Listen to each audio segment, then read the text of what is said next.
Welcome, everyone, to Spotlight on Health, sponsored by the T. Colin Campbell Center for Nutrition Studies. My name is Natasha Lance, and I am the Executive Director here at the Center. And I have the pleasure of welcoming you this evening and going over a few housekeeping details before I hand it over to our host, Dr. Michael Hollie. So for those of you who are new here and you might need closed captioning, at the bottom of your screen, there's a small box that says CC. Click on that and closed captioning will be available to you. If you would like to ask a question of tonight's guest, Dr. Columbus Batiste, please put that question in the chat. I will be collecting the questions from the chat and we will ask them at the end of the webinar this evening. For those of you who want to watch the replay, which I'm sure many of you will, that way you don't have to take notes, you can listen intently and then watch the replay. It will come out directly to your email through a link a week following tonight's webinar. So look for it, but it may go into your spam. So be diligent in checking that as well. And you will have all the information, the follow-up information you need. So without further ado, I would like to turn the microphone over to Dr. Michael Hollie. Go ahead and take it away, Mike.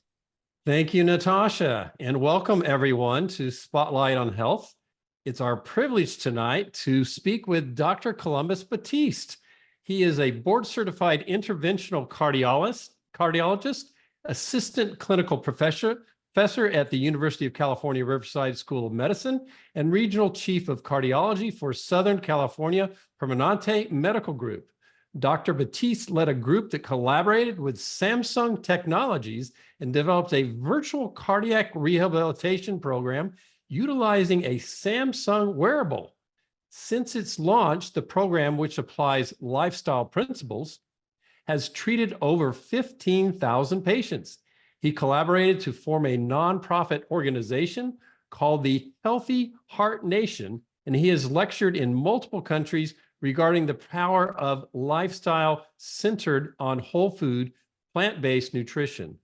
Dr. Batiste's first book, entitled Selfish, A Cardiologist's Guide to Healing a Broken Heart, was published in 2024. And this is what it looks like. We welcome the Healthy Heart Doc, Dr. Columbus Batiste. And Dr. Batiste, I got this off of your website, and I really like this quote. You said, "My sole goal is to educate so that each one can teach one about the power of health-promoting foods in the form of plant-based natural food sources combined with activity, sleep, and gratitude." So welcome, Dr. Batiste. Thank you. Thank you. Such a pleasure to be here. And man, it's great kind of knowing that we have a connection together. Exactly. Absolutely.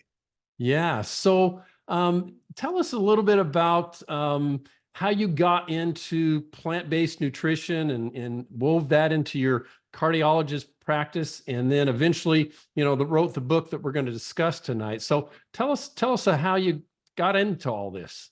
Yeah, I think if I go back in time, one of the first things that really started to happen when I entered in practice, and so funny story is, there was a colleague of mine who said he was talking with another colleague, and they said, "I remember Batiste, that he would come through here, and he just always would say the way to treat heart disease is by doing procedures. If we want to stamp this out, we need more and more procedures." And so my colleague I work with now, he started chuckling. He was like, he's not so much like that anymore.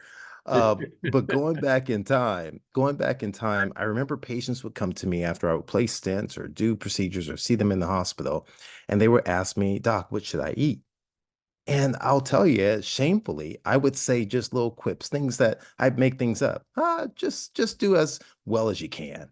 Yeah. 4-7 rule. Eat well 4 out of 7 days. It's okay. You don't like anything 7 out of 7 days. I'd say little things like that, and I'm embarrassed to really kind of discuss how much lack of knowledge I had. And so I started to just search.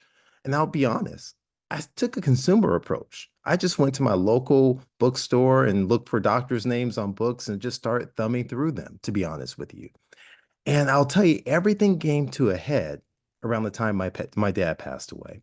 And after my dad passed away, I believe it was a purposeful placement of this, but that's when I picked up Caldwell Esselstyn's book, Prevent and Reverse Heart Disease. And this was back around 2009, 2010. And as I read through the book, that's what just began to resonate with me. And in that time, I began to just really look at the references. I started to search. And I'll be honest, it wasn't as popular as it was right now. Kim Yeah. Williams hadn't come to the forefront as a national figure within cardiology to validate statements. And to be honest, just to be honest with, if I can be honest, and this is a safe space, I'm an interventional cardiologist and I'm African American. It was like easy to pick me out of a lineup. And so the question was, did I want to be that guy who's doing something so different than all my other colleagues? So I was hesitant. Once I learned about the power of nutrition, I started reading the works of Ornish and the works of Esselstyn and the work that all these greats had done, the Furmans and so forth, by Campbell. And I started really researching this and then pulling additional literature from PubMed back in that time. And I finally decided after my dad passed that I recognized that I did not do for my father what he needed to have done, right, to guide him. And so it was in those moments I decided that I was going to go ahead and just start to tell patients. I committed myself to it. I didn't have an elevator pitch. I hadn't done lectures. I was very, very, very green. And I'll never forget the first 3 patients that came into my office that I saw, one of whom was referred by a colleague of mine who hired me. I just said, you know what? You have to change your diet. And I said, I said, here's some books. It was so just non-inspirational. But each of these 3 individuals went on to do it. And they had just life-changing transformations in terms of their health outcomes. Even my colleague who was near retirement, he said, you know what, Columbus, I don't know what you're talking about with this nutrition stuff, but it seems like it's working with the patients. And that was really the beginning and the launch pad for me to really begin to spread the message, to begin to develop courses inside of my medical center and volunteer and create a course I called The Missing Link, where I would lecture. And then I started expanding from patients to doctors, and pharmacists started coming. And then we decided that, people needed something else in addition to just the they need to understand how to do it. And so we developed a cooking class. And I'll tell you, that was one of the most rewarding periods of time. We ran that class for about 3 or 4 years before the pandemic hit. So successful. And we called that cooking class the Cath Lab. Now, some of you may not be familiar, but the Cath Lab is where you take patients who are having throes of heart attacks, they're having unstable symptoms, and you employ a therapy of stents and wires and so forth to try and help alleviate symptoms. So I characterize this as the Cath Lab because I said cooking alternative to health, because it still is going to be the central place where we can help offset symptoms. We can help improve longevity and reverse disease. And so that was the beginning and a point for me that really kind of took off and going back in time and how I kind of got to this point. Yeah. Excellent. Yeah. And your dad actually had diabetes, correct? He did. Yeah. He did. He had diabetes. And the thing was, I never remember my father without diabetes. But as I began to reflect back, his disease course really took a head as I left and went to med school and learned how to make man whole. Yeah. And as I came back, the period of time that I'm helping individuals and quote unquote saving lives, my dad was withering in front of my eyes. And so his health span became dramatically shortened in that period of time. And so after he passed, I'll tell you, it was a deep period of depression for me and stress of really kind of thinking because I felt guilty. I won't say felt, I should say I feel guilty to a large part, still about what I didn't do. Because on the outside, anyone looking at my father's life would say, he was good. He was moderate. He didn't drink. He didn't smoke. He was moderate. He was temperate. And what he ate, he just had like a little bit of this, a little bit of that. And his life was and is an example to me. And it taught me so much about what choices can do in your life. And there small choices, daily decisions. When I looked at the stressors, I looked at the foods and so forth that were there, even though small amounts, it can add up to an awful lot. Yeah. Yeah. And, you and I were discussing, we went to the same medical school, me in the 80s, you in the 90s. Nutrition was not discussed back then. I mean, it's just not No. what major part of, and he was not a minor part actually of our medical school training. So yeah, we need to be self-taught, right? That's right. So That's right.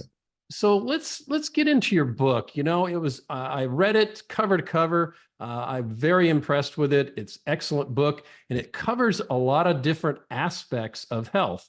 I will note that the longest chapter in the book is on food, appropriately. So, but let's start out with chapter 1. You talk about stress, and stress is woven into the book all throughout. And tell us about stress and why you pick that as chapter number 1. Stress is at the forefront. It's something that I think connects all of us. We all understand stress. Doesn't matter if you're male or female, if you're old or young, anything, what level of society, we all are under this weight of stress. And I'll tell you right now, this country and this world is about to experience tremendous amounts of stress right now as we're hearing all these things. I was just talking with a patient yesterday, and I told him that I am prescribing for him a telephone detox. I wanted him to stay off the news threads and everything else. And his wife said, please, thank you. Amen. I thank you so much for saying that, because the stress is just so ubiquitous. And so, but as we look at stress, stress isn't all that bad. There's different types of stress. You have eustress that kind of drives you towards kind of performing and doing what you need to. Stress from exercise that helps train your body and get you prepared for battle or for the areas of conflict. But when you have stress, which is the body turns on this reaction to respond in a fashion that allows you to withstand adversity. But when that stress never turns off, when it's chronic, when it's persistent, that's the stuff that disease is made of. That stress then it begets inflammation is another way of thinking of it. Whether or not we're speaking on a microscopic level of oxidative stress, and the impact that has in terms of disease progression, these are all major components, which at one point it made me realize that health is really our resiliency divided by our stress. Yeah. That the higher our stress, the poorer our health, but we can't eliminate stress. We can't, right? I mean, Natasha may have been experiencing stress when she said, I may have sent you the wrong link, right? And so it's like, whoa, is he going to get the link in time? Do we have a cell phone number? And so in that moment, her stress cascade may have been turning on. That makes her pupils change. That makes her vessels contract. That makes her liver produce gluconeogenesis to release blood sugar that's there getting her ready for fighting or for fleeing. But when that's persistent because of life stressors of financial, because of road rage, because of jobs, because of relationships, unabated, that these things are the things that disease is made of. So I felt it was so important. I began to experience a lot in my practice, broken heart syndrome, stress-induced cardiomyopathy, something I had never really learned about in training. And it's become so common and so frequent. It was described inside Asian countries, in Japan and other karoshi and various things of that nature. But it's taken over in terms of this broken heart syndrome or stress-induced cardiomyopathy that is a result of the increased stressors that we experience. And so that's the reason why, because of the patients I take care of. Yeah, excellent. And I think most people, they hear broken heart syndrome, they think, well, that's an emotional thing. But no, it's actually a physical, effect on the heart, as you said. And you also mentioned that in that chapter that 70 to 90% of all physician visits related to stress-related ailments or challenges. So, Yes. yeah. So when I saw the title, as many people did, selfish, what's selfish? We're not supposed to be selfish, right?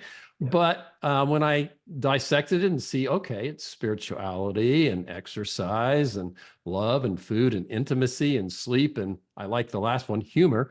Yes. It made a lot of sense. So let's look at spirituality and tell us what you found when you're researching this chapter. Yeah, no, this is an integral part of my upbringing. So, truth be told, I grew up Christian and that's a belief system that's there. But spirituality goes beyond individual belief in terms of God and so forth. It reflects on prayer, of meditation, and on breathing. When we look at the Latin root of spirit, spiritus, That means breath, that's breathing and so forth. And so when we look at the breath that begins to happen and starting there, we look at what begins to happen when we take an inhalation and an exhalation. When we exhale, we activate our parasympathetic tone that helps relax our vessels, dilate the vessels. That becomes so powerful. What happens when you're stressed? You tend to hold your breath.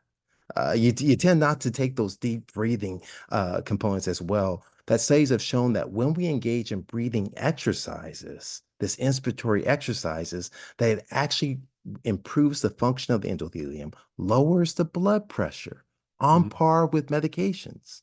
That Mm. we know that even our Navy SEALs use a form of breathing called box breathing when they're going into situations.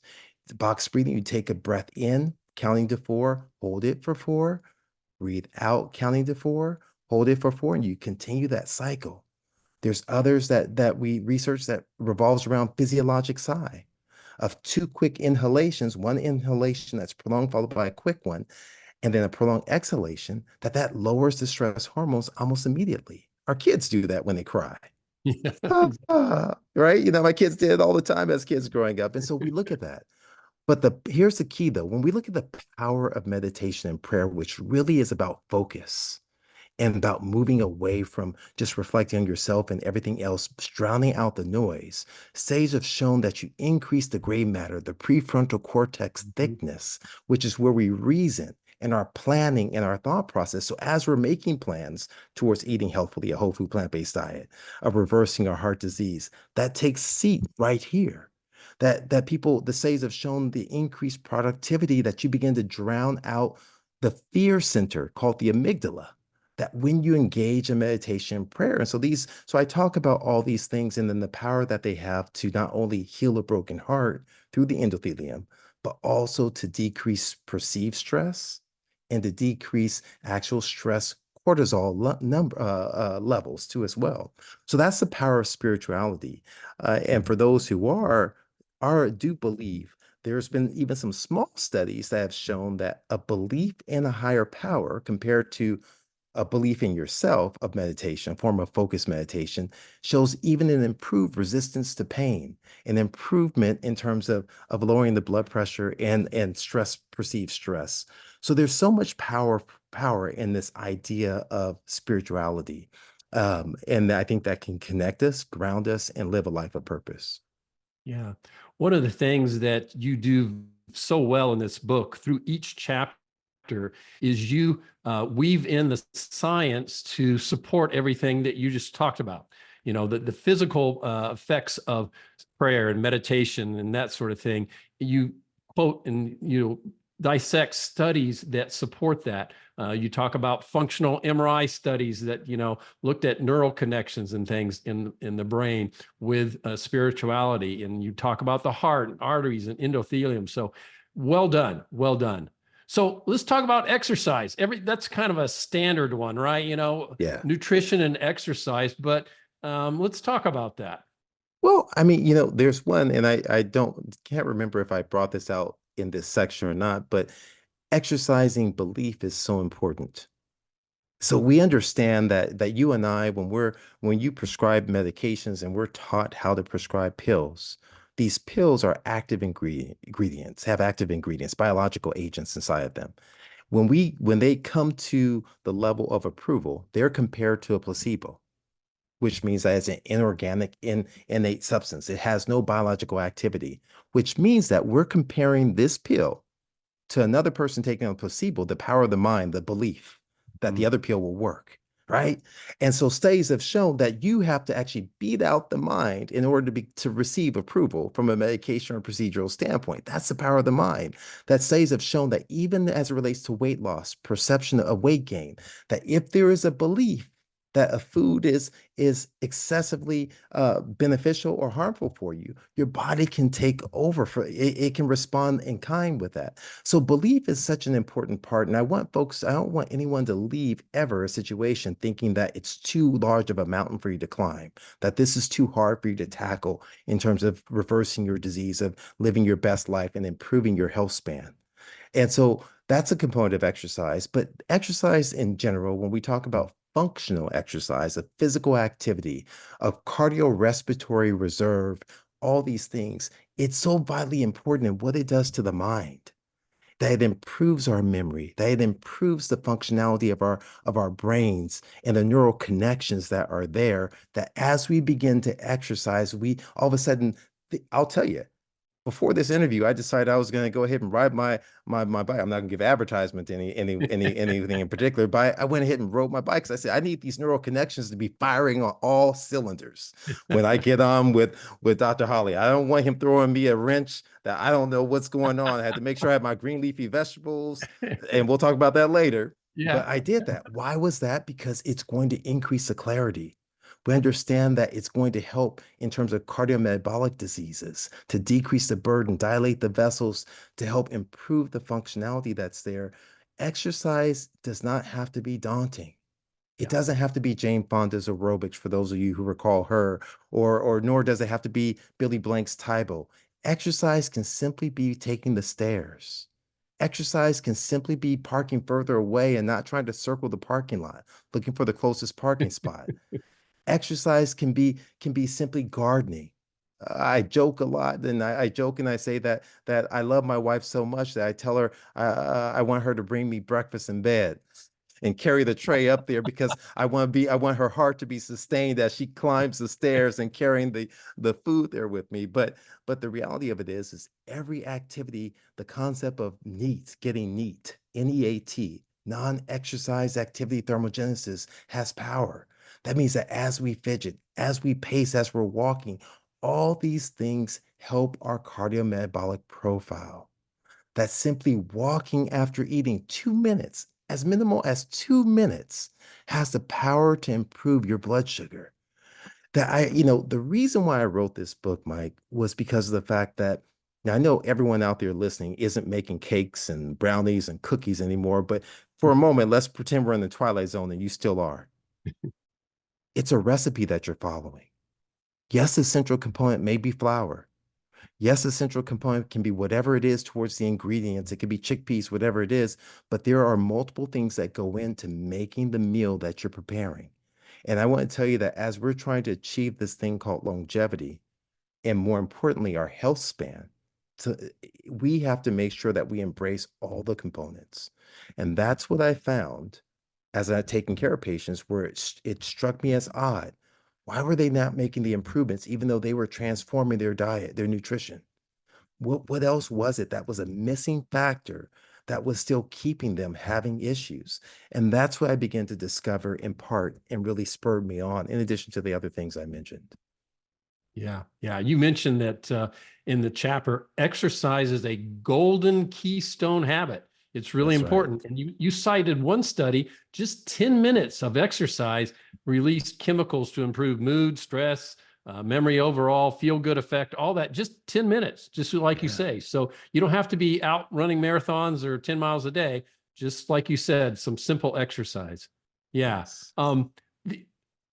With exercise, I like you to introduce your concept of SMART, specific, measurable, achievable, relevant, type, time bound, because we often say, oh, I don't have time to exercise, I'll get to it, but I like your SMART concept. It's really challenging. Yeah, no, thank you for that. And I wish I could take ownership that I invented the smart concept there, but it is a business model that's used in order to achieve. And we have to think of our bodies as business, right? If we're in the business of helping if we do that, that means we're going to schedule things. That means that we're going to be very intentional in making a plan of action. And that's what the smart approach is. So when we say, I'm going to choose to exercise, and this applies to everything, it applies to spirituality, exercise, to the food. But let's take exercise for the moment. You say, well, okay, I'm gonna start exercising. Well, what exactly does that mean? Are you gonna do jumping jacks? And you say, well, I have knee pain. Are you going to say, I'm going to go swimming, but you don't have a swimming pool or access to it? So we have to be very specific, right? And even taking a step back with the smart, I always say, I want you to set the most achievable goal possible, something that you know for sure you can get, because I want to build your confidence, that we all need our confidence built, that you set aside, I'm just going to choose to exercise for 2 minutes, right? That's great. That's fine. 2 minutes. Then you know what? And then you build from there. But once we are specific, Then we say we're going to be measurable. How long am I going to do it? How am I going to track this? Am I going to use an Aura ring that's here? Am I going to use my watch? Am I going to use my phone? How am I going to track in terms of this? So, as you go down that, is it accessible to me? We spoke about that briefly in terms of I want to swim, but I don't have a swimming pool, or maybe I don't know how to swim, then that's a problem. Is it relevant to your goals? Right. Is it relevant to your goals? Let's say that you're trained to be a marathoner and you say, well, I'm a swim. Well, that may not be relevant towards you running a marathon. So you have to understand, is this relevant towards your goals in terms of everything as a whole? And then I say the T stands for a time period, a time base. Don't say I'm just going to do it indefinitely. Say, okay, I'm gonna set aside 4 weeks, 6 weeks, 8 weeks. I have a clear endpoint. Let's see if I can knock this out. And then we reset and we go and we recalibrate. And so those are one of the components I talk about throughout the book, and even on other platforms that are so important because I see this so often. I'm ready to make a life change. I'm going all in. Well, wait a minute. What's our plan? Right? What's our plan? And another component I bring up, and then you may bring this up, so I apologize if this is later question later on, but I'll say kill the plan now. Kill the plan. We have to engage, and you say, well, wait a minute. We don't talk about kill. And I will tell my kids, we don't say kill, but pre-mortem planning. And the idea, the concept is that when someone passes away, a pathologist, the Indiana Jones of the medical specialties, goes in and they try and uncover why someone passed away. Well, that doesn't help that person who's dead. It may help their family, but doesn't help them. If we have a plan and we kill the plan and dissect what made that plan die, not successful. Now let's solve for it. So if I say, well, I'm going to be too busy, I don't have time to go grocery shopping. Oh, I'm going to get, someone at home got sick. I'm going to a party and they're going to have all my favorite foods and I'm hungry. Whatever it may be, now you solve for it. What strategies am I going to undertake? Am I going to eat before I get there? Am I going to use a meal delivery service? Am I going to use my internet and figure out what's around the location of where I'm traveling that I can eat healthfully? Is there a grocery store? Is there food places that are going to support my dietary intake of what I'm trying to achieve, making it relevant?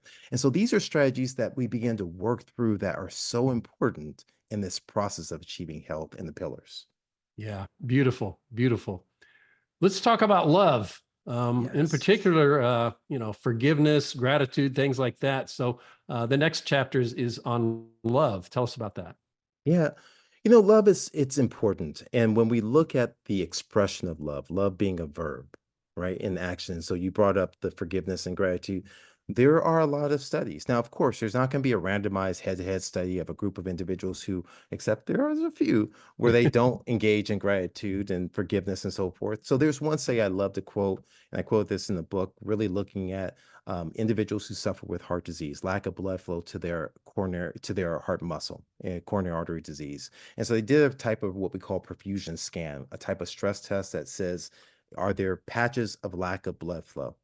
And what they did was they identified this and broke out two groups. In one group, they said, you know what, we're going to teach you the act of forgiveness to help quell the anger, because we know anger is a form of stress. We know that anger and resentment, these things lead to the endothelium, that lining of the vessel, not working as well, becoming dysfunctional, which is predictive of events and decreases blood flow.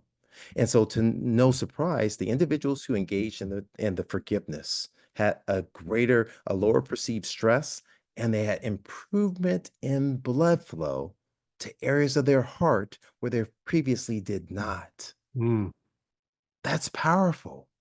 That's powerful. You amplify that with components of gratitude, which is not just for the other person, it's for you, because studies have shown it decreases inflammation, that it improves the release of nitric oxide, that can help the endothelial function, that we see all these things in terms of longevity. So are these studies, which are in aggregate, right? These studies, there's multiple small studies, some of them 100, some 200 patients. We're not looking at thousands upon thousands, but we're looking at a multitude of them in the form of a meta-analysis that really starts to paint the picture about the power of these small things that count, but are not often counted.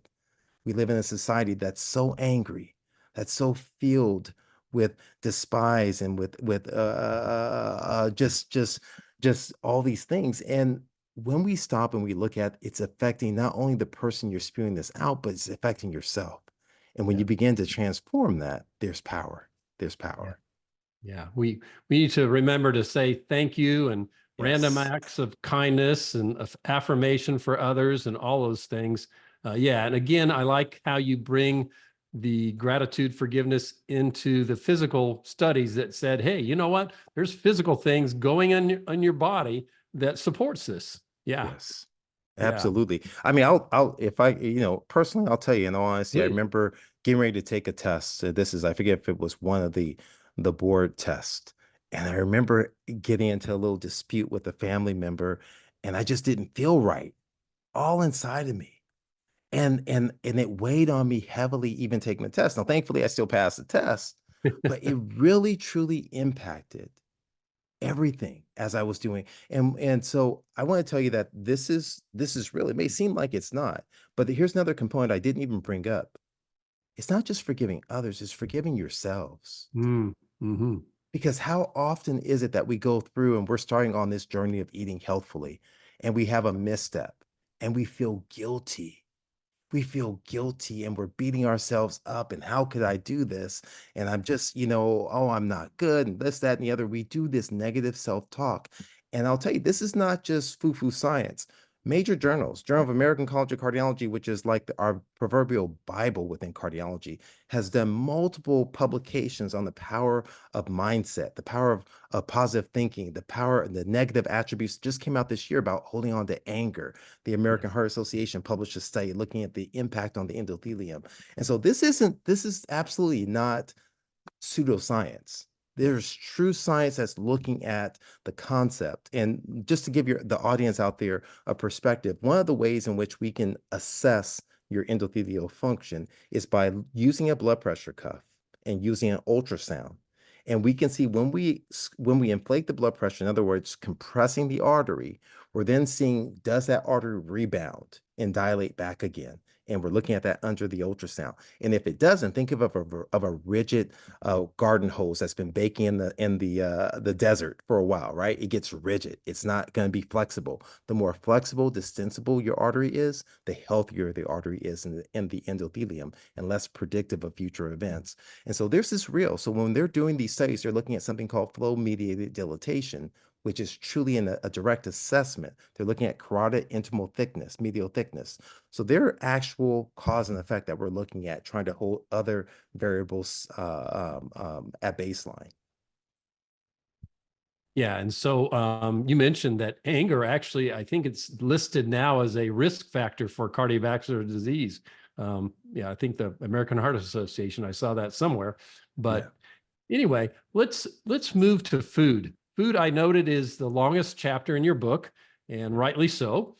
And you talk about a lot of things in food, but I want to start with this concept of nutritional stress Yeah. and how food, relates to our nutritional stress and how that affects our body. Yeah, I started out when we kind of started our conversation. I talk about in the book that our health equals resiliency divided by stress. And everything adds to our resiliency or adds to our stress. And so nutrition is no different than that. There's nutritional resiliency and nutritional stress. And stress I characterize as anything that is toxic that impacts the body negatively. Oxidative stress. When we're looking at advanced glycated end products, we're looking at BPAs, we're looking at all these things that play a role at the microscopic level and begin this cascade process of inflammation that begins to churn inside the body. And so as we begin to see that certain foods, we're looking at our fried foods, looking at our animal proteins that are there. We're looking at some of the saturated fats, that these things increase actually the oxidative stress and they're increasing the adverse effects of some of the inflammatory profile that we measure, whether or not it's called C-reactive protein, whether or not we're looking at our small dense lipoprotein, whether or not we're looking at apoprotein B, we're looking at all of these different metrics and we're saying, what is the impact of the foods that we're eating? And then for those of us who are vegan or we are plant-based, but maybe not whole food plant-based, what's the impact of these overly processed foods? Yeah. Right. So I always say, It's standard American diet. Whether or not you're saying vegan style or some other style, it's standard American diet is indeed part of the enemy as it relates to health. And things that are pre-chewed or over-chewed, over-processed, if it melts in your mouth, not in your hands, that's a problem. If you don't have to use these wonderful muscles of mastication that are there where your jaws don't get tired from chewing on that Ezekiel 4:9 bread, There you then go. that means that that bread is overly processed and that can become problematic for you. So that's one of the things that I talk about in the book there as it relates to nutritional stress and its deleterious effects, juxtaposed with nutritional resiliency, things that improve the health, things that decrease that. And, making it plain as it relates to this concept of oxidative stress, because that's hard concept for folks to get at times, this idea of oxidative stress. And the way I think about it, and I use the analogy in the book somewhat, but you think of it like if you're just, any of you out there have gone and you've been in a great mood and you go into some environment, I won't call out anything in particular. It could be work, could be any other place around people who are not in a good mood. And they are actually actively looking to kind of say something or do something that kind of take away your joy. And in that moment, they may say something. Maybe they say something about your clothes, your haircut, your speech, whatever it may be, that takes away your joy, snatches your joy away. That's like free radicals. Free radicals are coming in, bombarding, and they're saying, I see this healthy cell over here. It's looking all happy, like they're sitting there inside of some nice fancy Brady Bunch land, and they snatch an electron away, making that cell unstable, which then goes and it propagates the fashion that's there that then leads to cancer, that then leads to disease and cardiometabolic process that begins to happen. So when we fill our bodies with foods that are enriched, foods that act as bodyguards, foods that sacrifice themselves, I call these foods the celebrities of the food aisle. Like everyone knows celebrities by one name: Kobe, Braun, right? Madonna, Prince, all these different people, Dr. Hollie, right? You know him by one, you know him by one name. And so what do these celebrities have with them? They have bodyguards that protect them to withstand all those perilous things. So when you eat fruits and vegetables of the celebrity owl, single names: blueberries, raspberries, strawberries, greens, all these things have singular names. They bring with them their bodyguards called antioxidants that stand in the way and help withstand all the free radicals that are there, that help stabilize your health, decrease that burden of progression of inflammation, which is the stuff that health is made of. And so that the connecting the pieces, as well as the impact of what these foods have in terms of our perception of stress from large studies, large epidemiologic studies, looking at how individuals respond to stress, depression, and things based upon the foods that they eat from teenage years all the way through. We look at the power of food that can influence our mood, that can influence our stress, that can influence our health from a negative standpoint or from a positive standpoint. Yeah. So if you were to speak to someone who is on the call and tell them, they're maybe skeptical about this whole food plant thing and vegan, and they're kind of maybe confused, what would you recommend to someone who's maybe wanting to test the waters but not sure how to do it? What advice could you give them? I typically would tell you start small. So very similar to the approach with the SMART, right? It's like, okay, let's do a test of change. Let's do a test of change. And I'll give you a real example of this. So I had a colleague who joined, an interventional cardiologist. And so everyone knows I'm that guy amongst the group of us. And so we started talking and he's like, I don't know about Columbus. I don't know if I believe it. I was like, okay, Keith, let's go and let's put you on this and let's see. And I started going through the literature and the research, and he raised an eyebrow, couldn't quite believe me. I said, we're going to start off one meal at a time. And I said, it's not as hard as you think. And I said, think about some of these fast food places, Chipotle, others. You're going to go and you're going to use the bowl method. And we're going to begin to kind of grow out. What kind of rice do you want? What type of beans do you want? You want cauliflower rice? You want quinoa, things of that nature, and build it. And we're going to eliminate some of these other animal proteins for a 2-week period of time. And let's see how you feel. Now, what's so funny is he came back to me and he said, he kind of was laughing and joking. He's like, I'm not sure if this is in my head or not, but I don't know. I feel like I'm like mentally clear. I said, you're right. it is in your head, Yeah, and you are mentally, you are having increased clarity. And so I exactly. think starting slow is so important in making a plan. And so what I encourage folks to do is saying, okay, let's start with the thing that's easiest for you. If it's breakfast, if it's lunch, if it's dinner, let's say let's do it until 5 p.m. and let's begin this process that basically allows you to be as successful as possible in recognizing what food you normally eat, trying to maintain your culture and understanding that there are plant-rich foods in every culture. Whether or not you're deep down south, I can tell you about the foods you can eat: red beans and rice. You can have okra. You can have all the collard greens. We're just going to eliminate the turkey neck bones, right?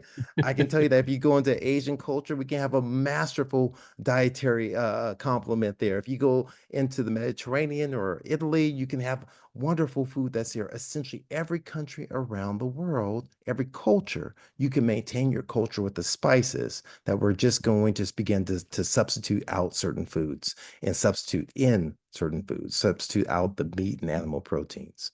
So we start small, experiment, and try things out. Yeah. Yeah. You make a statement in the book that actually surprised me, the numbers, but you say substituting just 3% of calories from processed meats with plant proteins, you have 46% reduction in cardiovascular disease. That's Yeah. amazing. That's Yeah, amazing. Yeah. it And you is. also, yeah, and you also mentioned, and you mentioned just now, but food is culture. And we don't want to take away someone's culture, but as you said, you can adapt your food to be healthy and still stay in that food culture, right? Yes.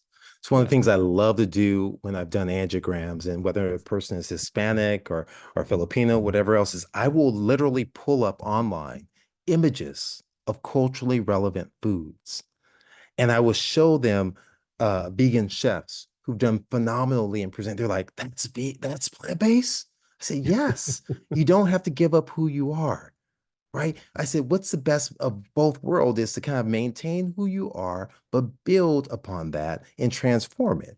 And that's one of the things I mean, as you've alluded to, I love a mixture of history. I've been a history professor, and some of the stories and the thoughts and Greek mythology, ship of Theseus, and how these small changes incrementally, you're transforming your body and who you are. And you become a new person, but you're the same person because we're going to maintain your culture. And that's Nice. the key. Nice. Yeah.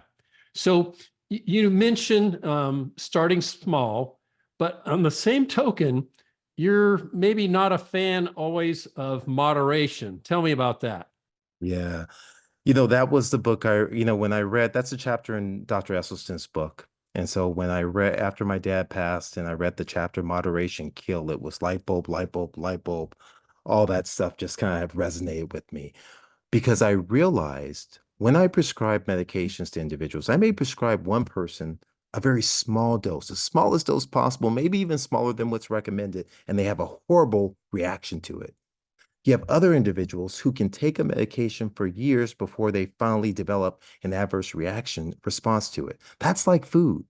Many of us can ingest these foods and we think that we're fine because it's happening beneath the surface.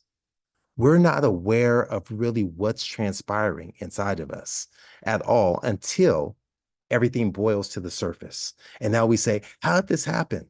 I've been well my whole life. Well, have you? I love using the analogy, especially as it relates to viral illnesses, is that we've all been in situations where we felt good. And then all of a sudden that night, boom, it hits us. And it's like, whoa, I felt horrible. I'm sick. Well, that sickness didn't just start at 9 p.m. or 9:20 or 9:02. That's been going on probably for a couple of days that your body is fighting before, guess what? Illness won out over wellness. Yeah. Yeah. And so that's one of the key things of why I always emphasize that component as it relates to moderation is you don't know for your specific self. Are you going to be able to eat some of this stuff some of the time and be okay or not be okay? And how much of it are you willing to take a gamble on this? This is why it's so important. It's so important. I mean, right now, making it practical for everyone, right now, the financial market is taking a hit. I had Doc walk by and was like, I guess we're gonna have to keep working for a few more years, with the way the market's kind of gone and things of that nature. you don't know, we're investing in our future selves. Yeah. This is an investment in your future self. And so you have to understand, are you willing to put inside of a risky investment or a stable one that has a higher return on investment? That's what whole food plant-based is about. It's about a higher return on investment. There's less risk associated with taking on one of these fad-like approaches. This is tried and true since the dawn of time. Yeah. Great. We're going to have to invite you back to talk more about food, but we're going to move on to intimacy. And you make a statement that impressed me. You said the risk caused by loneliness is higher than risk posed by physical inactivity and obesity. So talk about loneliness as it relates to intimacy. Yeah, loneliness is the ultimate form, which means that it's not about being in isolation. I can be in a room full of people and I can be lonely. And that's where I perceive that my relationships should be different than what they are. I tell individuals that if you don't have someone that you can be vulnerable with, that you can be the biggest nerd, you can be corny, you can be all these things and feel safe, then that means that you don't have close knit relationships, that you have a support group that's there. I'll tell you, in all honesty, Mike, is that this right now, what you all are creating is a community of support right here. Yeah. It's a community of support. That's why this is so important, because when we revolve inside of isolation, that's when disease begins to happen. And I shed a light on that, what begins to occur with that. I use the description of my mom when I talk about things. My mom is a wonderful woman. She still lives with me. She lives with me now. I don't live with my mom. I always say my mom lives with me, and she's 89 years young and looks great and incredible. But here's the thing, since my dad died, she can be with all the family and friends and still feel alone, Yeah. still feel alone. Yeah. Yeah. And so the power of having pets, of our sentient beings that are there and so forth, it releases oxytocin, which is the antithesis to the stress hormone cascade, had that bonding, that connection. And so these are the things that are so important that can move us towards improvement in our health overall and drive us towards community health. Yeah. And speaking of that, give us the link for your community that you're starting with your group. Yeah, talk about that. Yeah, so Healthy Heart Nation is a nonprofit, but it's also the platform I'm using separate than the nonprofit website to really create a community of looking at the selfish principles and really walking through some of these stepwise approaches to help individuals make this journey and kind of come together and putting towards more in-depth sequence of lectures and so forth that I can provide to individuals there. And so it's just something I felt that's needed. As I go around, I talk to individuals, I always feel like there's something additional extra that they feel like they need to get. And I feel like the things that I've learned by reading, by researching, beyond that, it's inclusive of plant-based nutrition, but I believe these pillars are so important for making your journey towards health successful. And that's why I'm doing this. Good. Yeah. Natasha put in the chat, so the site is there. So I encourage our audience to check it out. Let's talk about sleep. Sleep is something that a lot of people, don't take as much care with as they should. And talk about how sleep affects our health. Oh, there's so many relationships when we look at what happens when we don't get sleep, but not just sleep, when we don't take naps, when we don't go on vacation. Dovetail for a second. Vacation is so powerful. And we understand that taking time away and that vacation, my parents never took vacation in a formal fashion, right? They're always working and so forth. And so you don't have to spend large dollars away. It can be a staycation. But when you take time away, that's powerful. We understand that individuals who don't have a higher risk of heart disease, heart attack, shorter lives lived when you don't take vacation. So that's important. But when we take time to get rest and sleep, that's 7 to 9 hours of sleep, not 4 to 5, not 5 to 6, but 7 to 9. And that can be hard. That can be a challenge for many of us, especially as we grow more mature in years lived. It allows our body time our mind's time to reset, to restore, to clean up the neural synapses. It gives us a moment for us to aggregate all of our learnings throughout the day. That's why it's so powerful that when we get this sleep, that it's essentially like a form of alcohol intoxication, that our judgment becomes impaired. So we wonder, I'm not getting sleep, I'm gaining weight. Well, yeah, we understand the stress hormone cascade's thrown off, right? We know that your ghrelin and leptin are thrown off. So you get the munchies, you stay up late. We understand that you're making poor decisions when you stay up late. I tell my kids, there's nothing good that's happening after midnight. There's no reason for you to be out after midnight, right? Because judgment becomes impaired at that point in time. We understand what begins to happen to the endothelium, that lining of the vessel. We understand in terms of your perception of stress. When I go to work and I'm on call and I've been up all night, my threshold for becoming stressed is a lot lower than when I have a good night of sleep. That's plain and simple. Yes, I'm able to withstand it for a period of time, but after a while, it's hard. And so this becomes important. Our relationships become impacted by this. And so sleep is important. And so last thing I'll say with this is I tell individuals, yeah, it may be hard for you to go from 5.5 hours to 7, 8 hours, but how about if you go 15 minutes? How about you go to bed 15 minutes earlier? That we're going to be specific, measurable, achievable, relevant, and time-based. That we're going to say we're going to go to bed 15 minutes earlier once a quarter. Over the course of a year, you're increasing your sleep by an hour. Small things add up to an awful lot. And that's where we can begin to get power that's inside of it. And for many people, there's sleep disturbances like sleep apnea, other things that are impairing their sleep. For women, it may be menopausal symptoms that are going through. And we're emphasizing the exercise and nutrition, those fiber-rich foods become so important dealing with that menopausal state. No, I haven't been through menopause, but I have a wife, I have a mom, and lots of siblings that made me kind of research this out a little bit. Yeah. Yeah. This chapter is packed with so much, Dr. Batiste. I mean, you mentioned those who sleep after midnight, highest rates of cardiovascular disease. Those who went to bed between 10 and 11, lowest rates of cardiovascular disease. And you mentioned the endothelial function and it's just packed with a lot of good stuff. So I encourage our audience to get the book and read each chapter because it's packed with a lot of science and a lot of practical things. And I like that about your book as well. So one of my favorite chapters is the last, or well, second to last chapter in the book. It's about humor. Yes. Talk to us. I was impressed with the fact that you can do a fake smile or fake laugh. Yeah, and it's still effective. So how does laughter influence our health?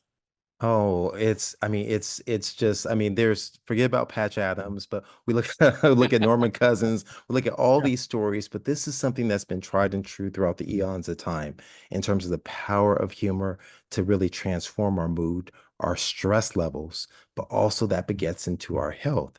And when we see the direct correlation of humor or joy or fulfillment that's there, large scale epidemiologic studies show us a benefit, but it also shows us down to the level of that endothelium again, right? Everything falls in line with this highway towards the heart, that it shows that you have improved functionality, as I described before, with flow mediated dilatation for those who engage in humor. And one of the biggest things, let's say I love some of the research that was done looking at movies.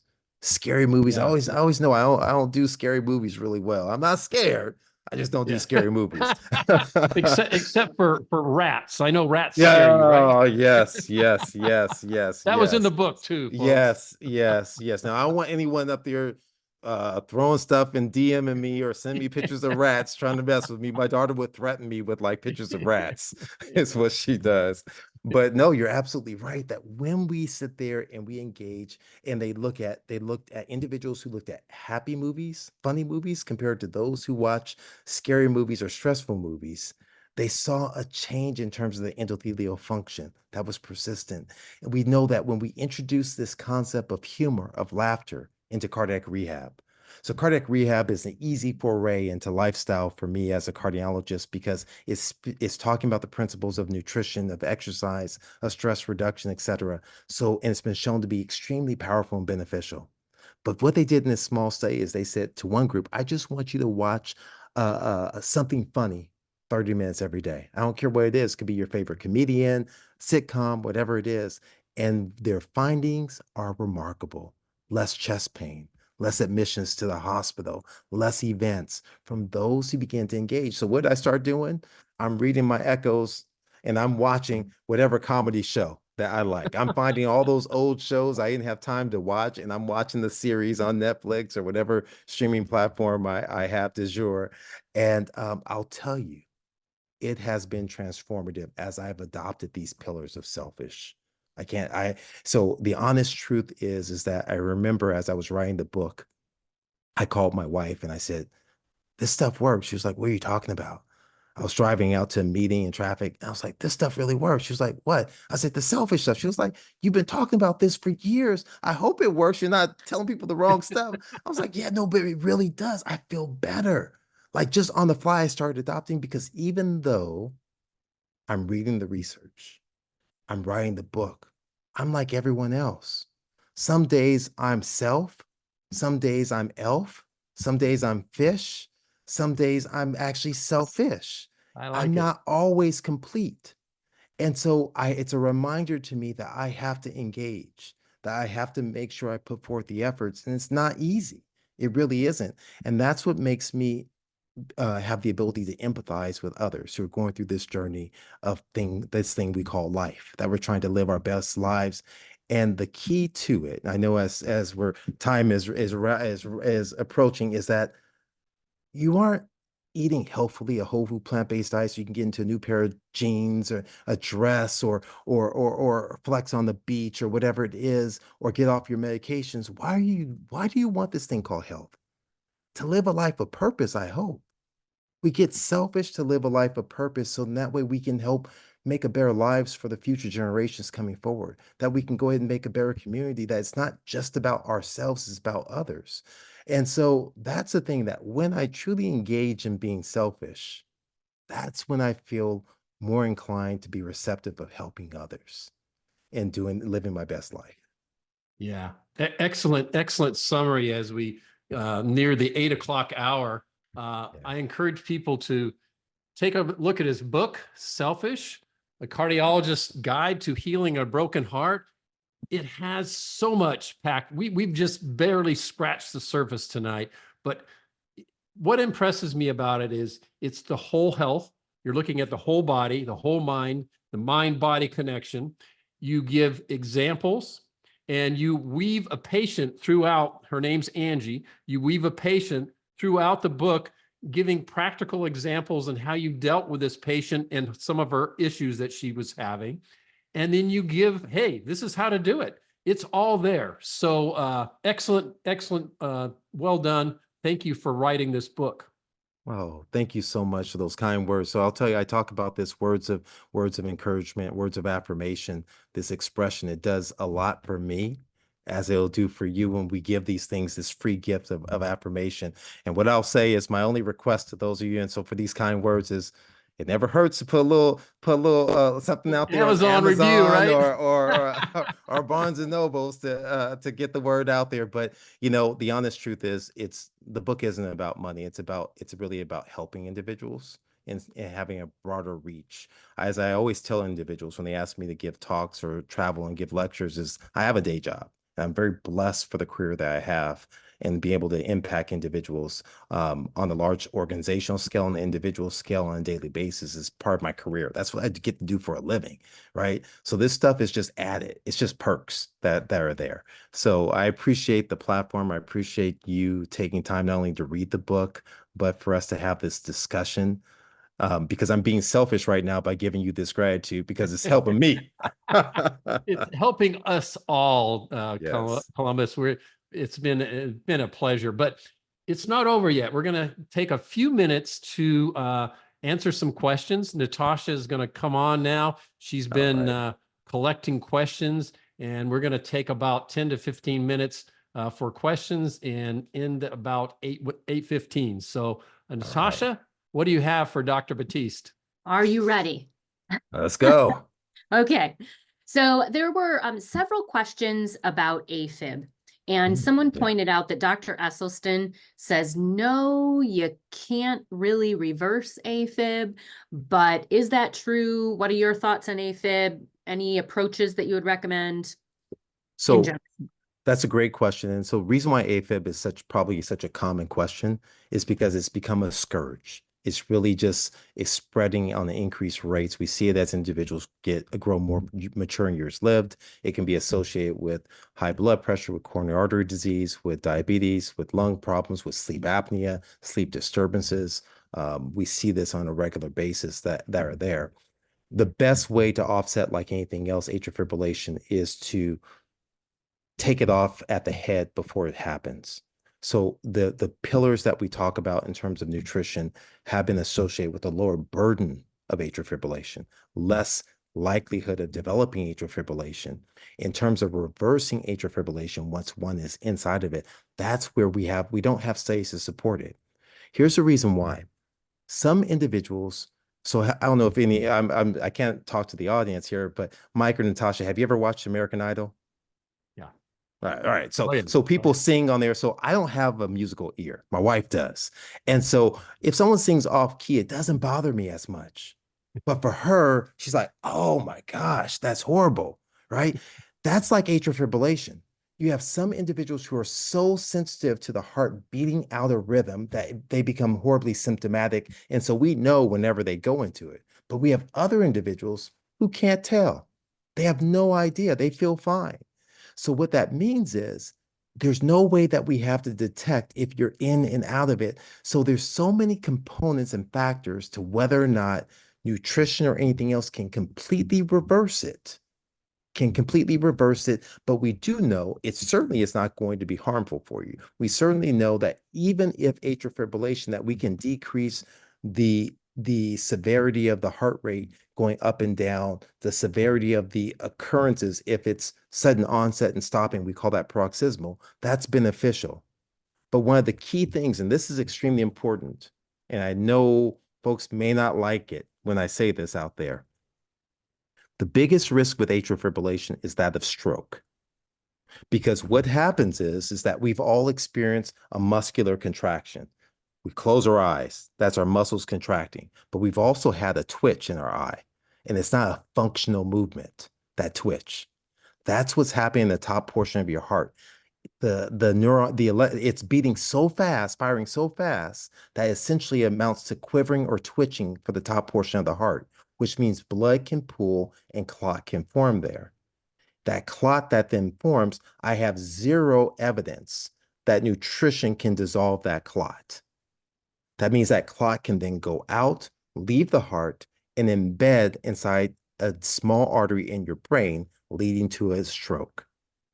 So when we talk about the need for individuals who have atrial fibrillation of protecting themselves, right? If you have it, with some form of thinning of the blood to reduce that, that's real. That's significant. It's not a scarlet letter. Right. It's not a scarlet letter, which means you're somehow bad, somehow nutrition didn't work for you, that somehow you're dysfunctional. This is something that we have. We have to understand this is so important. But if you don't have atrial fibrillation, now is the time to keep yourself from getting it There you go. by adopting and embracing a whole food plant-based diet. That you have to anticipate what's life going to be like in 5, 10, 15 years, that I may actually develop this. Let me take every step now to prevent that. Now's the time to work on that. Thank you very much. That was very thorough, and I think that will help people immensely. So what do you think of the Cleary test? Someone says, I've been doing the Esselstyn plan for 2 years and had the Cleary test and found out I had 80% blockage. And they're just kind of curious about the Cleary test in general, what your thoughts are. And there's a second part to that question. What do you think of nitric oxide supplementation? Yeah. So I'll start with the latter. So I don't have strong evidence that nitric oxide supplementation is in the armament that is shown to be beneficial. It makes sense. It makes sense. But so far, whether or not we look at vitamin D, we look at various things, the evidence has been very fluctuating in terms of its power and the benefits that's there. And I think we're better suited by ensuring that we're eating foods with rich in dietary nitrates, that we also get just adequate amounts of sunlight. Why sunlight? Because sunlight actually releases stored nitric oxide under the skin. that then helps with the blood pressure lowering and helps the endothelial function. So I'll start there as it relates to that. So I don't have enough evidence. I believe it's important for us to be as evidence-based as possible, that either there's a large amount of aggregate studies. When I mean aggregate smaller number, right? Because you're typically your large scale of thousands of patients means it's well funded. Right. And that's going to be funded, and that's harder to produce. So you may have smaller studies of 100, 200, 300 patients that you start pulling together in a meta-analysis that help tell the story. And so if we have those that support it, then that's great. And that's when I report on that. But I'm not aware of it as it relates to the dietary supplements to trigger nitric oxide like that. Now, as it pertains to Cleary tests or cardiac CTs, or calcium scores, which is slightly different than that. That's more of a screening test. The coronary CTs actually are looking at the blood flow and looking there. One of the key things is I tell individuals this. My goal as a cardiologist is to help you feel better and live longer. Two goals, right? So if a disease, a blockage is not associated with a vessel that's been said to help you to shorten your life, that means we're really talking about your symptoms, not about you living longer.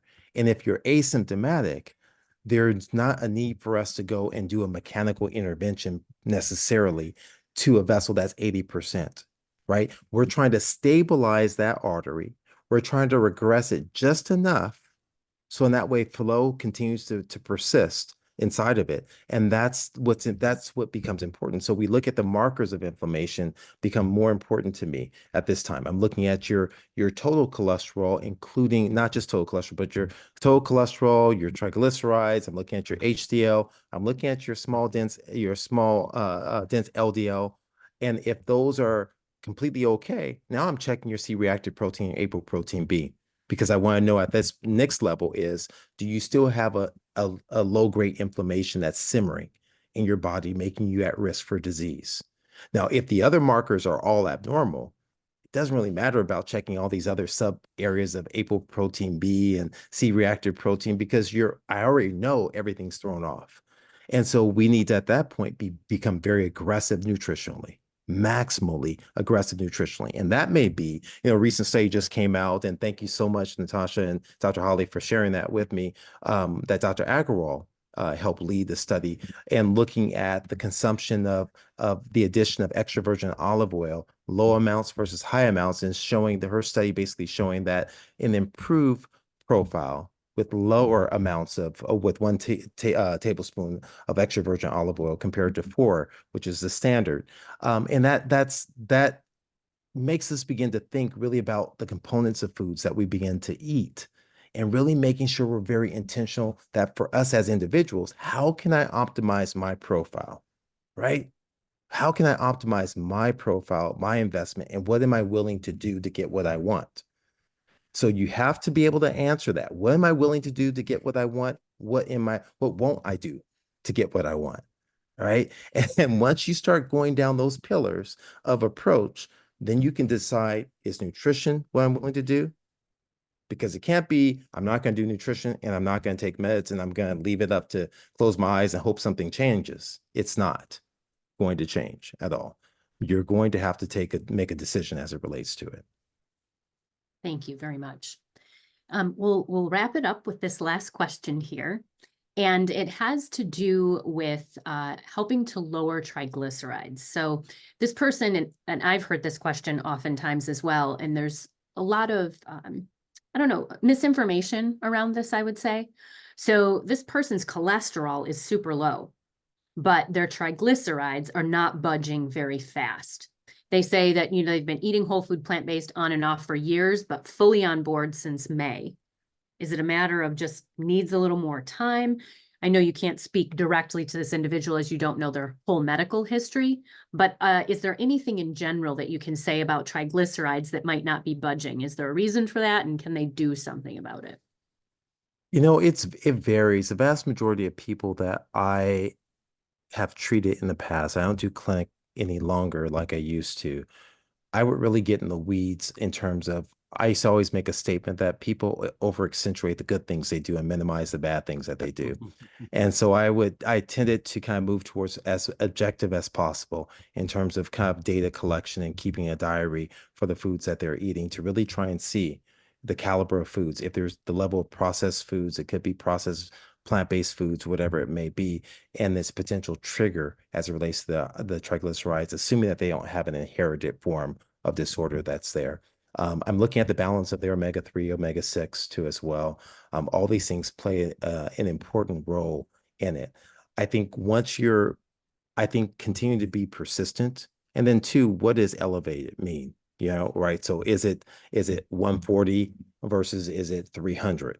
And is it 150? 150 is the upper limit typically. Is it 151 or is it like 4 or 500 where I'm really concerned?